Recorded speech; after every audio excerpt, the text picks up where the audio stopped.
오늘은 비준비하시니 이 제목으로 함께 말씀 나누겠습니다. 이 마을에 살던 한 농부가 아련 마을에 있는 목사님께 이제 말을 빌리러 갔습니다.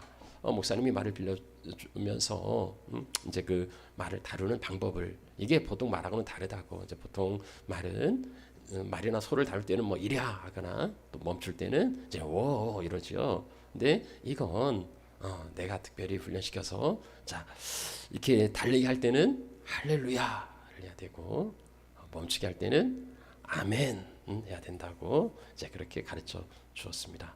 농부가 잘 알았다고 하고 이제 시험해 보려고 이제 말에 올라탔어요. 그리고 할렐루야 하니까 정말 말이 달리는 거예요. 한참을 달리는데 이제 앞에 낭떠러지가 있어요. 그래서 이제 멈춰야 되는데 농부가 그만 이제 멈추게 하는 이 말을 잊어버린 거예요. 이 뭐지? 워워 하는데 뭐 듣지도 않아요. 큰일 난 거죠. 이제 막 기도합니다. 하나님 뭐 어떻게 해주세요. 그리고 이제 기도를 끝내고 이제 아멘 했죠. 그랬더니 말이 낭떠러지 바로 앞에서 딱 멈춘 거예요. 죽을 줄 알았다가 살아난 농부가 너무나 그 기쁜 나머지 이제 큰 소리로 하나님께 영광을 돌렸죠. 우리가 뭐라고 영광 돌립니까? 할렐루야 했죠. 글쎄요, 이 말이 말귀를 알아들었을까 어쨌을까?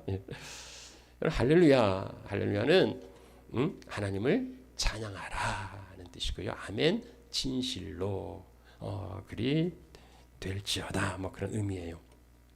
우리가 이제 이런 용어를 일상 가운데 많이 쓰는데 어떻습니까? 할렐루야 이란 말을 말에게 훈련시켜 가지고 말을 움직이는 이제 그런 용도로 사용하는 거 어떻습니까? 여러분 1980년도에 우리나라 프로축구가 시작됐는데 처음으로 만들어진 구단, 그리고 이제 그 구단이 원년에 우승을 했는데요. 그 구단 이름이 할렐루야였습니다. 할렐루야 축구단이었어요. 할렐루야는 주변에 쉽게 찾아볼 수 있어요. 할렐루야 무슨 헤어샵 아니면 할렐루야 여행사 할렐루야. 이 할렐루야를 그 상호에 사용하는 건 또 어떻습니까? 괜찮은가요? 목사님들이 그 할렐루야를 자주 사용하는데 어떤 경우는 아멘을 유도하기 위해서 할렐루야 하면 아멘이 나오는데 여러분들은 훈련이 안 돼서 안 나오시는데 보통은 할렐루야 하면은 그냥 이거 거의 무조건 반사예요. 아멘 이렇게 나옵니다. 그렇게도 할렐루야를 사용하는 건 괜찮은가?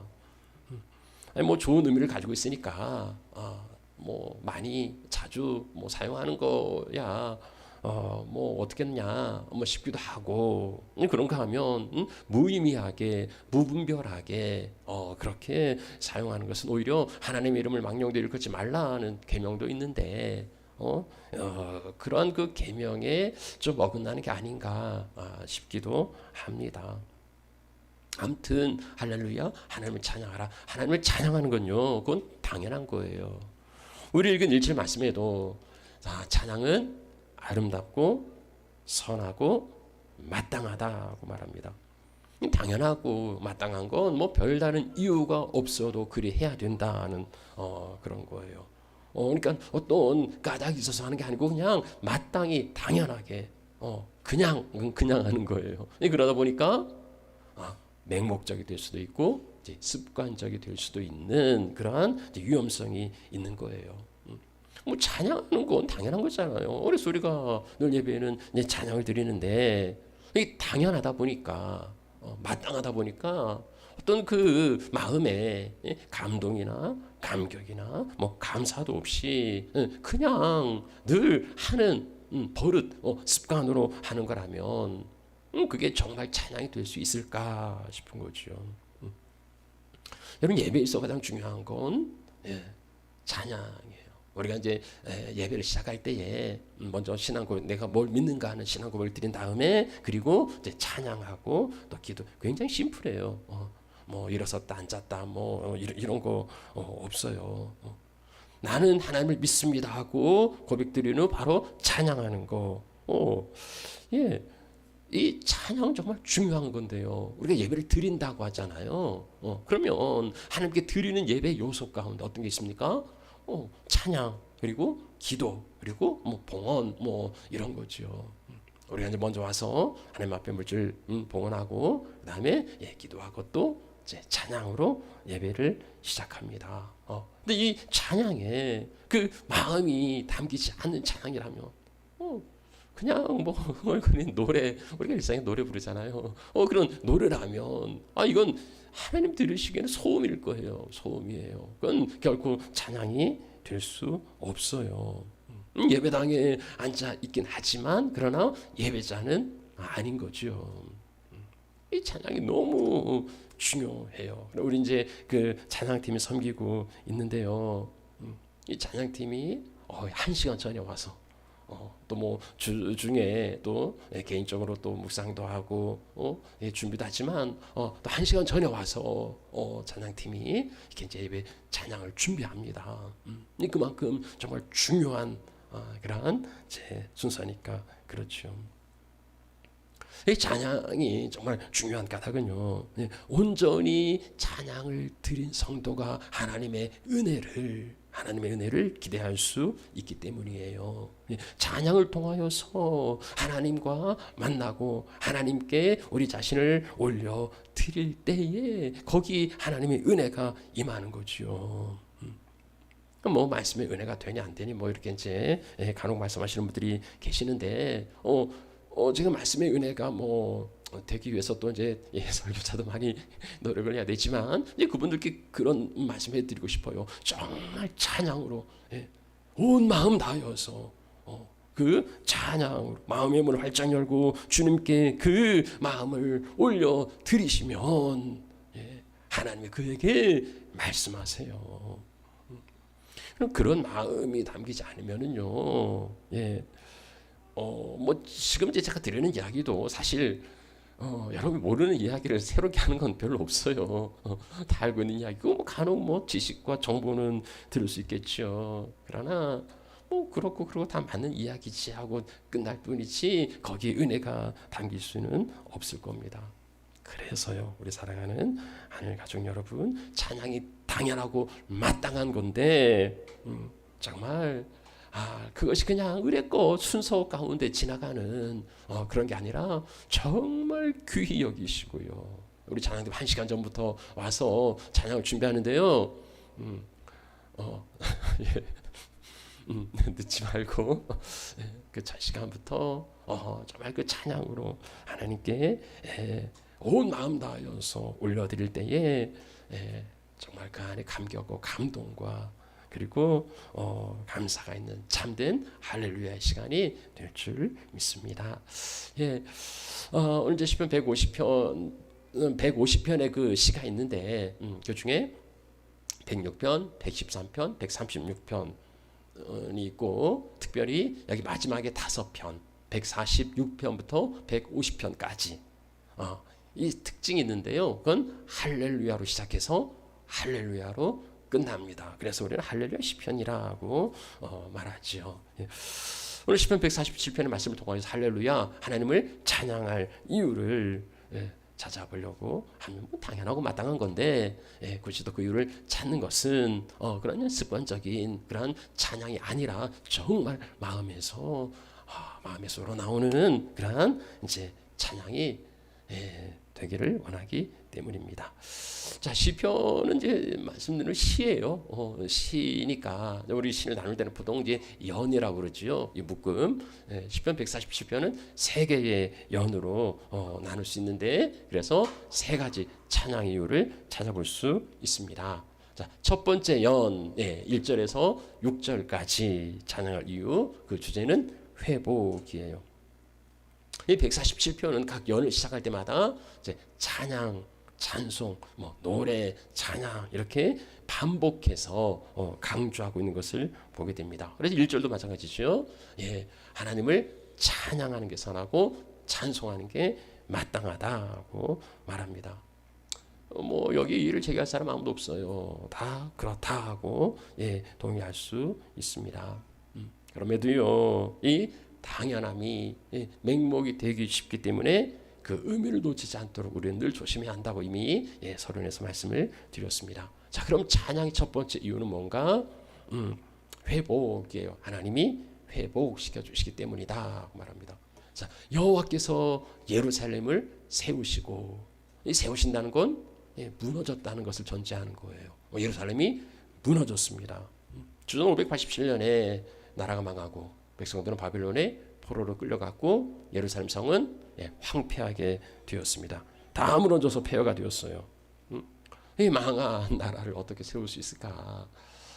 뭐 우리는 이제 그 독립운동을 하고 그래서 만세운동도 하고 그래서 나라의 주권을 되찾았지만 뭐 이들은요 바빌론의 포로로 끌려가가지고 이 땅에 남아있는 자들이 없었어요. 어떻게 이들이 돌아와 예루살렘을 세웠는가? 그건 전적으로 하나님이 하신 일이었습니다. 이제 바벨론에서 페르시아가 바뀌고 페르시아의 고레스를 통해서 하나님은 그 백성들을 다시 돌아가게 하세요. 그리고 대적들의 방해에도 불구하고 이제 마침내 예루살렘 성전을 세우고 예루살렘 성을 다시 이제 세웠던 겁니다. 이제 147편의 그 배경은 바빌론 포로로 끌려갔다가 다시 이제 돌아왔을 때를 배경으로 하고 있는 거예요. 하나님이 예루살렘 성을 세우시고 그리고 흩어진 자들을 다시 모아주셨다는 겁니다. 포로 생활이 보통 이제 3번에 걸쳐서 끌려가고 3번에 걸쳐서 이제 돌아오는데요. 이게 이제 정확하게 뭐 몇 년이라고 말하기는 어렵지만 보통은 이제 포로기를 한 70년으로 보거든요. 그러면 한 2세대 정도가 이제 지나간 겁니다. 그러면 그 정도 시간 지나면은요, 다시 그래도 어느 정도 이제 정착하고 뿌리 내리고 그냥 살아가는 거예요. 자, 근데 하나님 그 흩어진 자들, 그것도 포로로 끌려간 자들, 그들을 다시 모으셨다는 겁니다. 그들 다시 모으시고 또 나아가서 상심한 자들을 고치셨다. 여기 상심한, 그러니까 마음 상한 자들이에요. 마음이 깨져서 조각난 자들입니다. 예루살렘의 멸망은 이스라엘 사람들에게는 충격적이었어요. 물론 뭐 자기들이 이제 그 범죄함으로 인해서 이런 징계를 당하긴 했지만, 아니 그래도 그렇지 어떻게 하나님의 도성이 이방인들에게 짓밟힐 수가 있단 말입니까? 아니 자기 집이 짓밟히는데 하나님은 뭐 하셨다는 거예요? 아니 어떻게 하나님의 백성들이 그 비참하게 이방인의 포로로 끌려갈 수 있단 말인가? 그때 하나님은 어디에 계셨느냐 하는 거죠. 자기의 죄악 때문에 그런 건 맞지만 그럼에도요 하나님께 버림받았다는 이 상실감으로 이스라엘 백성들의 마음은 깨져 있고 산산이 조각난 거죠. 그들을 어떻게 고칠 수 있을까?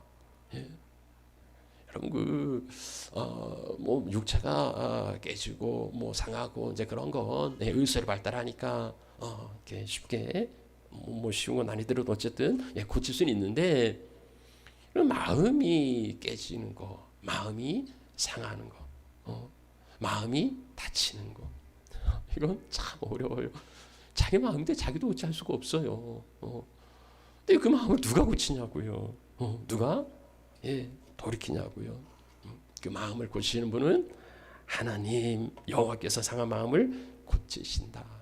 우리 주님이 땅에 오셔서 하신 일이 뭡니까? 바로 나를 보내사 마음이 상한 자를 고치시고, 그게 첫 번째예요. 버려진 자에게 자유를, 가진 자에게 노임을. 주님밖에 없어요. 우리 마음을 고치시는 분. 그래서 우리는 주님을 더욱 붙들고 의지해야 합니다. 마음이 그 상한 자, 이것은 어떤 내면이라면 그런가 하면 그들의 상처를 또한 싸매 주신다고 말합니다. 이제 외적인 그런 거겠죠. 우리의 내면뿐만 아니라 우리의 이제 외적인 것들도 하나님이 싸매어 주십니다. 우리 하나님은 상처를 싸매 주시는 분. 그래서 하나님께 돌아가면 하나님 우리를 싸매어 주실 줄 믿습니다. 여러분요, 우리도 뭐 때때로 무너지고 그리고 이제 흩어짐을 경험할 때가 있습니다. 요즘 우리가 목격하는 가장 그 처참하게 무너진 현장은 전쟁터예요. 한동안 뭐 휴전 어쩌니 하면서 좀 쉬는 듯 하더니 다시 또 가자 지구의 폭격이 시작되었습니다. 건물이 무너지고요. 그 처참한 현장은 차마 눈 뜨고 볼 수가 없어요. 안 보면 안 들으면 뭐 괜찮은데 다시 휴전이 깨지고 뭐 다시 또 전쟁이 시작되었다는 그러한 뉴스에 뭐 건물이 무너지고 거기에 희생자들은 다 민간인들이에요. 어린 아이들, 그 어린 아이들이 뭐 그 트라우마에 상처에 이런 것들을 보면서요. 어떻게 이런 일들이 우리 사는 세상 공존하는가 싶은 거죠. 근데요, 그들은 눈 하나 깜짝 안 하고 이건 시작에 불과하다고요. 이제 지옥을 맛보게 해주겠다고 그럽니다. 그 무너진 폐허를 다 밀어버리고 휴양지를 만들겠다는 사람도 있어요. 인간이 얼마나 사악한지, 인간이 어디까지 그렇게 악해질 수 있는지를 우리는 목도합니다. 근데 그게 뭐 내 문제 아니니까 저는 지금 뭐 이렇게 참 이야기하지만 또 지나가면 뭐 언제 그러냐는 듯이 또 뭐 먹고 뭐 자고 뭐 즐겁고 웃고 뭐 편하게 그렇게 살아가요. 때로는 그게 부끄러운 겁니다. 그래서 하나님 저 무너진 저 터전을, 저 상처난 심령들을 좀 싸매 주시고 고쳐달라고 그래도 간구합니다. 근데 뭐 나의 삶에도요, 뭐 늘 안전한 것만 아니죠. 늘 즐거운 것만 아닙니다. 때로 공들였던 게 무너지기도 하고요. 그런가 하면 사소한 일로 내 내면이 흔들리기도 하고요. 기대했던 그 기대가 무너지고, 그런가 하면 관계가 깨어질 때도 있습니다. 참 어려운 시간을 지나죠. 그러면 낙심하고요. 그리고 좌절합니다. 산산이 깨지고 그리고 허무하게 흩어져서 남은 게 하나 없는 그러한 밑바닥을 살아가기도 합니다. 근데 역설적이게도요, 그때가 바로 하나님을 만날 때예요. 아무런 의욕도 없고, 그렇죠. 그리고 아무런 생각도 없는 그때, 정말 어렵고 힘든 그때가 바로 하나님을 만날 때입니다. 왜 그렇습니까? 하나님은 무너진 성을 세우시고 흩어진 백성을 모으시며 마음 상한 자를 고치시고 그리고 그 상처를 싸매어 주시기 때문이에요. 어디 가도요 없어요. 이제 주로 그럴 때는요, 뭐 여러분 어떤지 모르지만 이제 보통 그럴 때는 그냥 동굴 속에 들어가 숨어버리죠. 그냥 에이 모르겠다고, 나 몰라 하고 뭐 포기하고 아무 생각도 하지 않거나 그냥 내팽겨칩니다. 근데 세월이 약이라고들 이야기하지만 세월은 약이 아니에요. 세월 지나도 해결되지 않아요. 세월이 약이 아니라 하나님만이 약이에요. 그래서 내가 할 게 아니라, 내가 뭐 끙끙대고 머리 싸매고 고민할 게 아니라 그걸 가지고 그냥 하나님 앞에 던져 놓는 거, 하나님 앞에 내려 놓는 거. 왜요? 하나님이 아버지니까. 하나님이 아버지가 되시니까는요. 아버지라는 찬양이 있어요. 아버지, 나를 안으시고 나를 바라보시는 아버지는요, 나를 아시는 아버지, 나를 안으시고 힘주시는 아버지. 그 다음에 있죠. 주는 내 마음을 고치시며 볼 수 없는 상처 만지시. 우리 이거 찬양으로 한번 해볼까요? 주는 내 마음을 고치시고 볼 수 없는 상처 만지시네.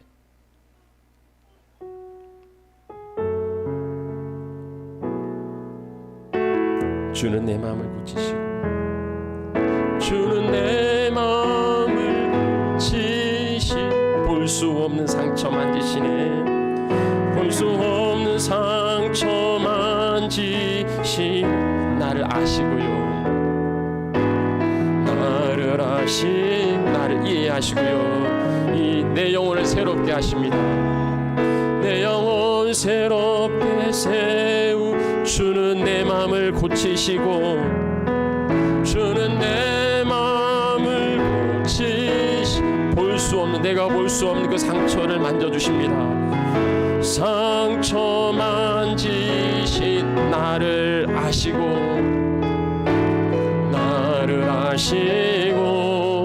나를 이해하시네. 새롭게 세우시네.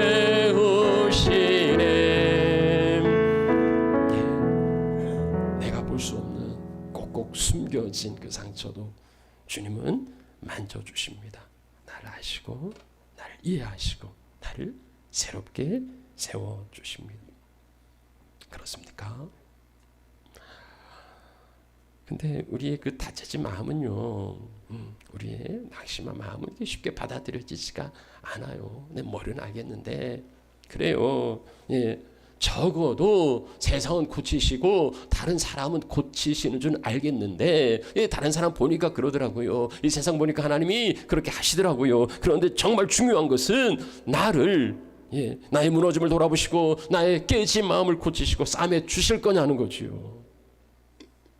그렇게 고백을 하지만은 그래 와닿지 않을 수가 있단 말입니다. 아브라함도 그랬어요. 몇 번 속았거든요. 이제 장세기 15장에 보면 하나님이 아브라함에게 나타나서 나는 네 방패요 네 상급이다 하고 말씀하시는데 아브라함이요 뭐 시큰둥해요. 그쵸 그런 거예요. 왜 그럴까요? 장세기 12장부터 하나님이 나타나셔가지고 약속하실 게 있어요. 내가 네 자손을 땅에 티끌같이 하시겠다 하는 겁니다. 근데 이게 티끌처럼 많게 해주실 거라고 생각을 했는데 그게 아니고 티끌처럼 보이지가 않아요. 이게 무슨 하나도 안 보이는 거죠. 그러니까 나는 네 방패요 상급이다 해도요. 아브라함이 그렇죠. 그러고 있는 거예요. 그러니까 하나님이 아브라함을 데리고 밖으로 데리고 나가십니다. 그러고선요 하늘을 우러러 무뼈를 셀 수 있나 보라. 네 자손이 이와 같으리라. 이 뒤에 나오는 말씀 보면은요 아브라함이 이를 믿었다고 말합니다. 예, 하나님께서요 그를 밖으로 끌고 나가세요. 그리고 시청각으로 저 하늘의 별들을 세어 보라. 네 자손도 이와 같으리라. 아브라함의 자손을 별과 같이 그렇게 허다하게 해 주시겠다고 약속해 주셨습니다. 그리고 그 약속을 이루었지. 오늘 우리가 다 아브라함 자손들이 아닙니까? 자, 그럼 하나님은요 이스라엘을 그 나라로 백성으로 무리로 그렇게 대하시는가? 아니 하늘의 별과 같이 그렇게 허다하게 하시겠다고 하셨는데요. 그런데 하나님은요 오늘 4절의 말씀 보면은 그가 별들의 수요를 세시고 그 숫자 하나하나를 하나님은 다 세셨고요. 수를 셀 뿐만 아니라 하나님 우리를요 넘버원 넘버2 숫자로 대하지 않아요. 하나님 우리를 이름으로 그 이름대로 부르신다는 겁니다. 이스라엘 백성들이 별과 같이 그렇게 허다하게 흩어지다 할지라도요 하나님은 한 사람 한 사람 그 이름을 불러 찾아내시고 그를 모아주셨습니다. 그러면 신대원 날 때 우리 반이 한 반에 한 80명 정도 됐어요. 굉장히 많아요. 이게 출석 부르면 시간이 굉장히 많이 가거든요. 근데 어떤 교수님은 또 일일이 또 이렇게 출석을 다 부르시는 분도 계셨습니다.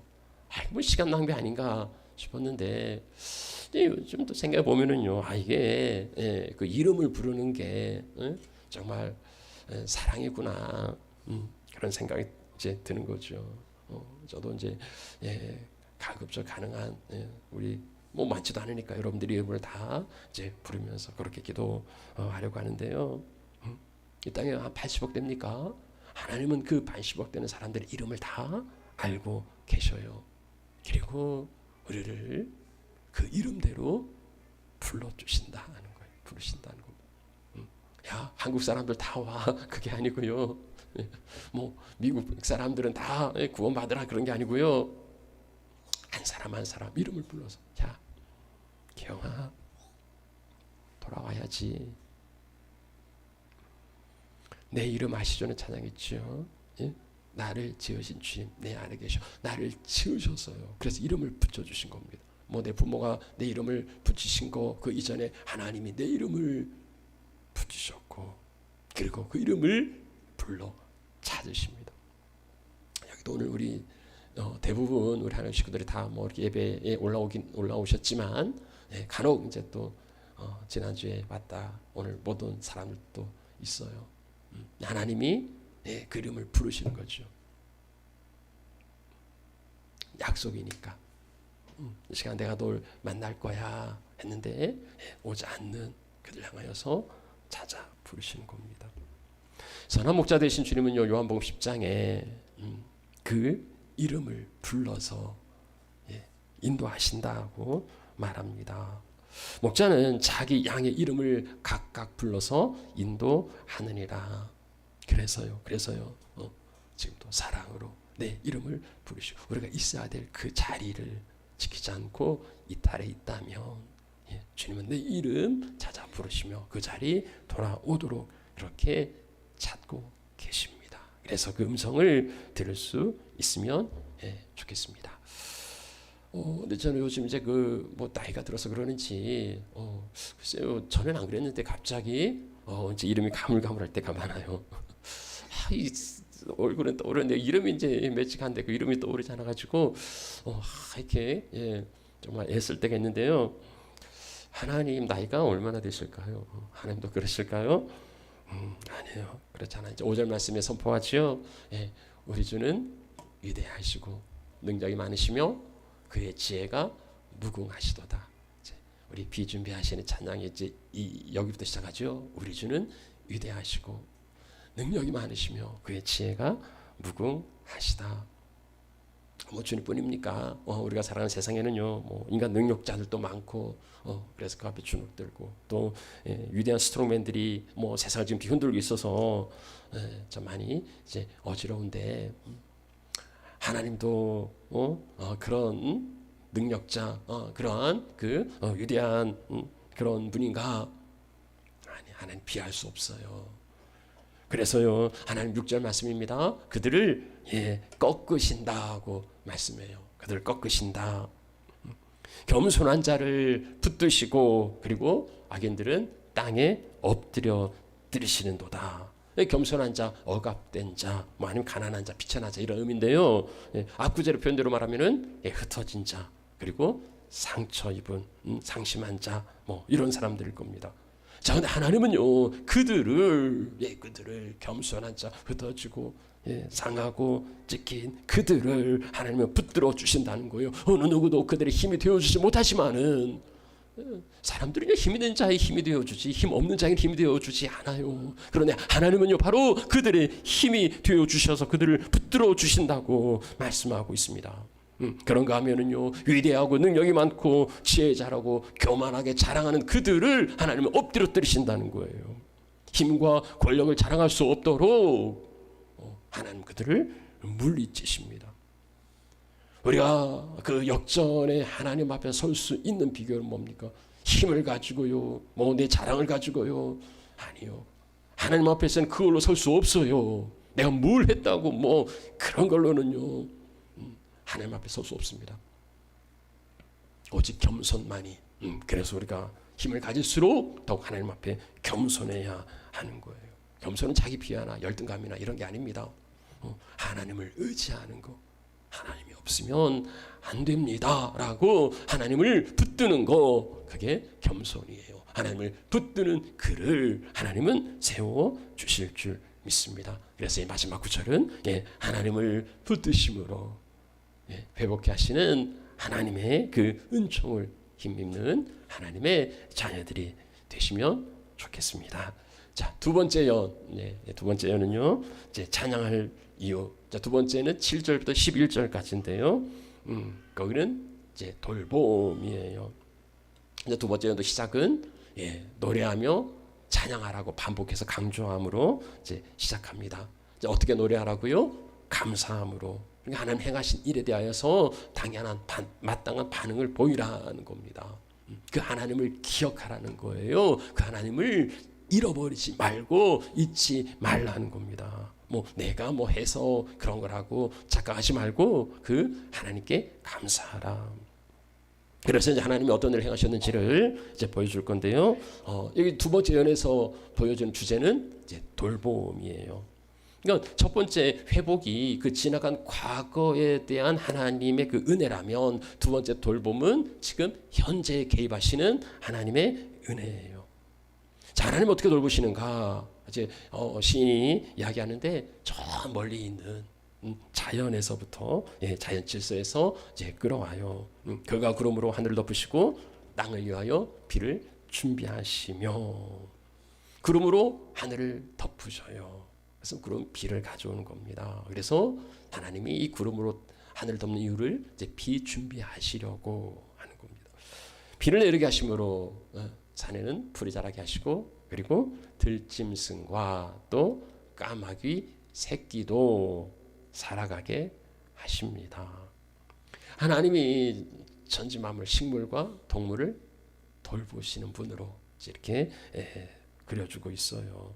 들짐승 야생 동물이야. 사람의 보호와 사람의 돌봄이 미치지 않는 그 야생 동물이고요. 까마귀는 이제 보통 부정한 새, 유대인들에게는 부정한 새인데요. 유대인들이 그 까마귀는 새끼를 돌보지 않는 새로 낳자마자 새끼를 버리는 이제 그렇게 생각을 했습니다. 그러니까 여기 까마귀 새끼 부정해요. 그리고 아무에게도 관심 받지 못해요. 심지어는 그 어미에게까지 버림받은 존재. 그래서 정말 비참하고 이제 그런 존재를 하나님이 돌보신다는 겁니다. 하찮은 산의 풀들과 그리고 야생의 동물들 그리고 버림받은 부정한 까마귀 새끼까지도 하나님이 돌보아 주시는 거예요. 아니 나를 돌본다고 이야기하셔야지 무슨 뭐 까마귀 새끼를 돌본다고 말씀하시나 이제 그리 볼 수 있는데요. 예수님은 그 산상수훈에서 뭘 보라고 말씀합니까? 저 공중에 새를 보라. 그리고 들에 저 들풀을 보라 하는 거예요. 그걸 보면 뭐가 생각이 나야 합니까? 저 새도 하나님이 기르신다. 저 들풀도 하나님이 입히신다는 겁니다. 그러면 저 하찮은 공중의 새와 들의 풀도 하나님이 입히시는데 하물며 너희일까 보냐. 너희는 이것들보다 더 귀하다는 거예요. 하나님이 저 들풀도 먹이고 입히고 돌보는데 하물며 너희일까 보냐. 그래서 너희는 뭘 먹을까 마실까 입을까 염려하지 말아라. 아버지께서는 너희에게 있어야 될 것을 다 아신다는 겁니다. 하나님이 저 들짐승을 까마귀 새끼를 먹이시는 그것을 노래하는 가는 뭡니까? 그건 우리 하나님 더 귀한 우리도 하나님 돌보신다는 겁니다. 우리의 염려는 대단한 지구 평화 저기 팔레스틴 저쪽에 우크라이나 이런 건 그냥 흥미 관심사고 우리의 고민은 어떻게 살 건가. 이게 무슨 가치와 도덕과 이런 것보다는 그냥 뭘 먹고 뭘 입고 이런 이제 걱정과 고민이 참 많죠. 어쩔 수 없어요. 그래서 우리는 어쩔 수 없이 현실주의자로 살아갈 수밖에 없으니까 더욱 이 말씀을 붙들어야 하는 거예요. 이 말씀 붙들지 않으면 그냥 현실주의자로 남아요. 그래서 세상 사람들처럼 먹고 마시고 입을 거 이런 걱정 근심 가운데 빠질 수밖에 없어요. 그래서 하나님께서 이 말씀을 우리 가운데 주시고 이 말씀 붙들어야 하는 겁니다. 우리가 지난주에 함께 나눈 말씀처럼 사람은 떡도 있어야 되지만 떡으로만 사는 거 아니라고요. 떡 가지고 살아가는 거 아니라고요. 떡 잔뜩 쌓아놓고 그게 전부인 것처럼 살아가는 사람들 있지만 그거 아니라고요. 말씀으로 산다고요. 하나님이 저 들의 풀과 들짐승과 버림받은 까마귀 새끼들을 보는데 하물며 우리겠는가. 그래서 우리는요 다시금 우리를 돌보아 주실 것을 늘 돌보아 주실 것을 나는 확실히 아네. 그렇게 찬양하는 거죠. 이게 믿음이에요. 그냥 교회 왔다 갔다 하는 그게 믿음이 아니라 하나님의 돌보심을 확실히 아는 거. 여러분 본 말씀에 이제 시인이 가져온 건 그거잖아요. 구름이 일어나고 비가 오고 그 다음에 풀이 자라고 들짐승이 까마귀가 살아가는 이건 자연 현상이에요. 누구나 다 주변에서 흔히 볼 수 있는 현상입니다. 근데 이 현상을 바라보는 해석이 달라요. 시인은요 이것을 자연 현상으로 그렇게 이해하지 않았습니다. 그러니까 자연 몸 스스로 그냥 그렇게 되어지는 것, 계절이 돌아가고 새들도 들짐승도 살아가고 그걸 그렇게 스스로 되어지는 현상으로 보지 않았고 여기 그가 하신 일이라고 하나님의 섭리를 노래하고 있습니다. 그가 구름으로 하늘을 덮으시고 그가 비를 예비하시고 그가 비를 내리셔서 산의 불과 그리고 들짐승을 기르신다는 겁니다. 세상 사람들은요, 아이 돌보긴 누가 돌본다고. 그러면 세상이요, 이제 정말 더 그렇게 됐어요. 이제 스스로 책임지지 않으면요 살아갈 수 없는 각자 도생, 적자 생존의 시대가 되었습니다. 이제 나고자가 되지 않으려면 정말 힘을 길러야 살 수 있는 거예요. 근데 뭐 하나님이 하신다고, 하나님이 구름을 덮어서 비를 준비하신다고요? 여러분, 비는요, 비는 뭐 하나님이 무슨 뭐 이렇게 준비하신 게 아니고 그냥 대기 가운데 있는 수증기가 높은 곳에서 찬 기온을 만나면 이게 이제 엉겨서 떨어지는 물방울, 이게 비지요. 이게 비지. 뭐 하나님이 무슨 이렇게 생각하면 하나님이 없어요. 그냥 우연히. 그러나 좋은 일은 행운이고 나쁜 일은 재수가 없는 거예요. 그렇게 살아가는 사람에게는 찬양이 없습니다. 그렇게 살아가는 사람에게는 감사도 없어요. 그러나 그가 구름으로 하늘을 덮으시고 그가 비를 준비하시고 때를 따라서 이른 비와 늦은 비를 내려주셔서 우리의 땅을 복되게 하신다는 것을 믿는다면은요, 이 작은 일에 하나님의 섭리와 하나님의 손길을 믿는다면은요, 우리는 그 일로 인하여서 하나님께 찬양하며 감사할 수 있는 거죠. 예, 우리는요 우연이 아니라, 저절로 되는 게 아니라 이 자연 만물을 통치하시고 섭리하시는 하나님의 손길을 믿습니다. 이 땅에는요 하나님을 믿는 사람들이 있고 그냥 자기 믿고 사는 사람들이 있어요. 그럼 세상은 그렇게 될 건가? 아니에요. 1년의 첫 번째 연의 마지막에도 하나님이 겸손한 자를 붙드시고 그 교만한 자를 물리치시는 하나님이 마지막에 나오는데요. 여기 두 번째 예언에서도 그 역전의 하나님이 10절과 11절에 나타납니다. 곧 하나님이 기뻐하시는 자와 하나님이 기뻐하지 않는 자가 나와요. 말의 힘이 세다 해서 하나님 기뻐하지 않으세요. 사람의 다리가 억세다 해서 기뻐하지 않으세요. 말의 힘은 군마, 그러니까 병거예요. 군사력이에요. 그리고 이제 사람의 다리가 힘, 보통 뭐 다리가 이제 튼튼해야 더 빨리 달리고 더 강하게 이제 할 수가 있는 거죠. 근데 하나님 그들 기뻐하지 않으신다는 겁니다. 하나님 버림받은 거예요. 뭐 그들이 아무리 뭐 열심히 살아간다 해도 그들은 소망이 없습니다. 하나님 그들 기뻐하지 않는다고 지금 이 상황에서, 지금 이 시편에서 말씀하시는 까닭이 있습니다. 왜 그럴까요? 이 사람들이 지금 바벨론의 포로로 끌려갔다가 돌아온 사람들이에요. 이들이 뭘 느끼겠어요? 이제 군사력, 우리가 힘이 없어서 포로로 끌려갔고 나라가 망했다. 그러면 우리가 이제 힘을 길러야 한다는 거죠. 두 번 다시 그런 수치를 경험하지 않으려면은 이제 군사력을 기르고 성을 튼튼하게 힘을 키워야 한다고 생각하는 겁니다. 왜 그렇게 생각합니까? 그들이 망한 건 힘이 없어서 무너졌다고 생각하기 때문이지요. 그런데요, 그런 사람들에게 하나님은 그게 아니라고, 니들이 망한 건 힘이 없어서가 아니라는 거예요. 그렇게 말의 힘을, 사람의 튼튼한 그 다리를 하나님 기뻐하지 않으신다는 겁니다. 그들이 무너진 것은 힘이 없어서가 아니라 그것은 피상적인 거지 정말 근본적인 건 하나님을 경외하지 않아서예요. 하나님을 경외하고 그의 인자하심을 바라보면 하나님이 그를 기뻐하시고 그를 돌아보신다는 것을 지금 말씀하고 있는 겁니다. 여호와는 자기를 경외하는 자들, 그 인자하심을 바라는 자들을 기뻐하신다. 그렇다고 그런 거 다 필요 없어. 뭐 말도 필요 없고 뭐 힘도 필요 없어. 그런 극단적인 이야기를 하는 건 아니고요. 왜 필요가 없겠어요.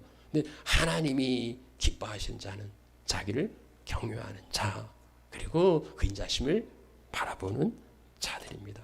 하나님은 그들을 돌보아 주실 줄 믿습니다. 여러분요, 참 세상에서 믿음으로 살아가는 게 쉽지 않잖아요. 그렇죠? 쉽지 않음을 느낍니다.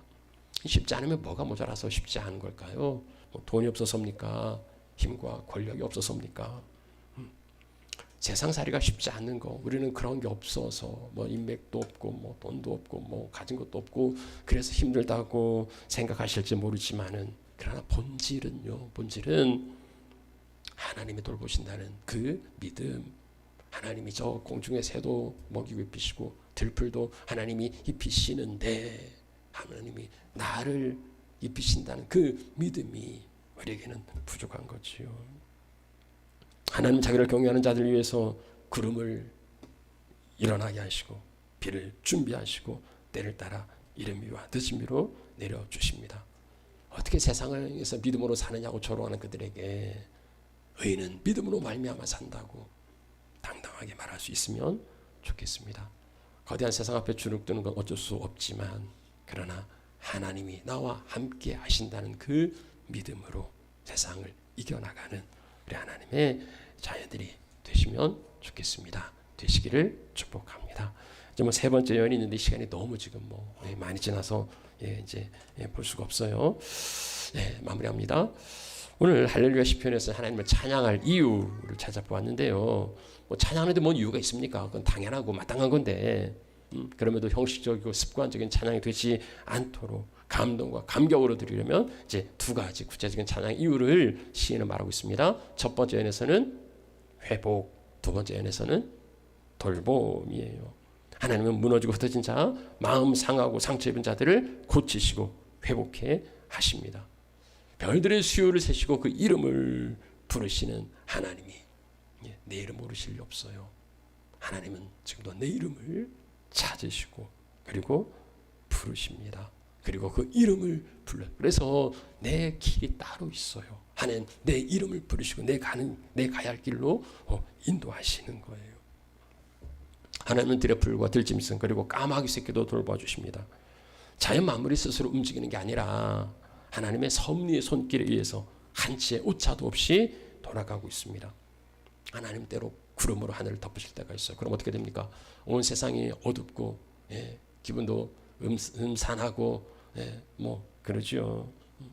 하나님이 구름으로 내 인생을 덮으시는 까닭은 뭡니까? 우리로 뭐 좌절하고 낙심하고 그렇게 하시려는 게 아니에요. 하나님 그 구름은 비를 준비하시려고 비를 준비하시려고 때를 따라서 비를 내려주시려고 구름으로 내 인생을 덮습니다. 그 구름은 은혜의 표징이고 축복의 예약입니다. 비를 준비하신 하나님은 만물을 소성케 하시고 자라도록 돌보아 주십니다. 만물을 주관하시는데 하물며 당신의 아들을 희생하여 얻은 하나님의 자녀들 바로 우리들이겠습니까? 그 회복하시고 치유하시는 은혜와 돌보시는 사랑으로 인하여서 늘 믿음에 승리하시는 하나님의 자녀들이 되시기를 축원합니다. 축복합니다.